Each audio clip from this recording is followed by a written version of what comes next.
আজকে তোমাদেরকে দেখাবো মা কী কী রান্না করছে। তো এখানে ট্যাংরা মাছ নুন হলুদ দিয়ে মাখানো আছে, আর চিংড়ি মাছও আছে।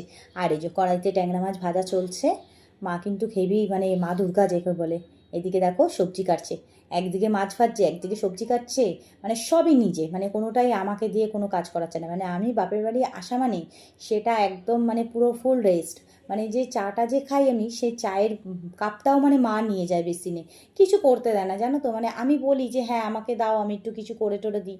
তো বলে তুই তো বাড়িতে সব কাজ টাজ করিস, এখানে এসছিস মানে একটু রেস্টে থাকবি। আর হ্যাঁ জানো তো বন্ধুরা, বাপের বাড়ি আসা মানে সব মেয়েদেরই একটা যেন মনে হয় যেন একটা রেস্টের জায়গা।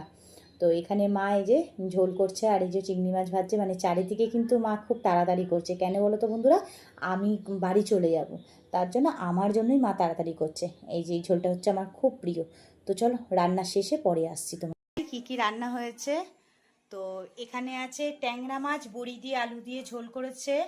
আচ্ছা, এখানে আছে সব রকম সবজি দিয়ে, পটল ঝিঙে বেগুন সব রকম সবজি দিয়ে চিংড়ি মাছ দিয়ে একটা তরকারি আছে। আর এখানে আছে উচ্ছে কুমড়ো ভাজা, এখানে আছে মোরলা মাছ আলু দিয়ে ঝাল করেছে, আর এখানে আছে ঢেঁড়স সর্ষে। তো এখানে আম আছে, আর এখানে রয়েছে মিষ্টি দই, আর আছে এখানে লেডি গিন্নি। তো এটা হচ্ছে গিয়ে আজকের হচ্ছে গিয়ে দুপুরের লাঞ্চ। তো সব রান্না নিয়ে আমি বাড়ি যাব। তো জামাই আসেনি, তাই জামাইয়ের জন্য এত কিছু রান্না করে দিয়ে মা হচ্ছে গিয়ে টিফিন কারি করে সব প্যাক করে দেবে, সব নিয়ে বাড়ি ফিরে যাব। তো দেখতেই পাচ্ছ ভালো ভালো রান্না হয়েছে। কে কে খাবে তাড়াতাড়ি ঝটপট চলে আসো, আজকের লাঞ্চ কিন্তু দুর্দান্ত। তো চলো আবার দেখা হচ্ছে নতুন একটি ভিডিওর সাথে। আজকের জন্য সবাইকে টাটা।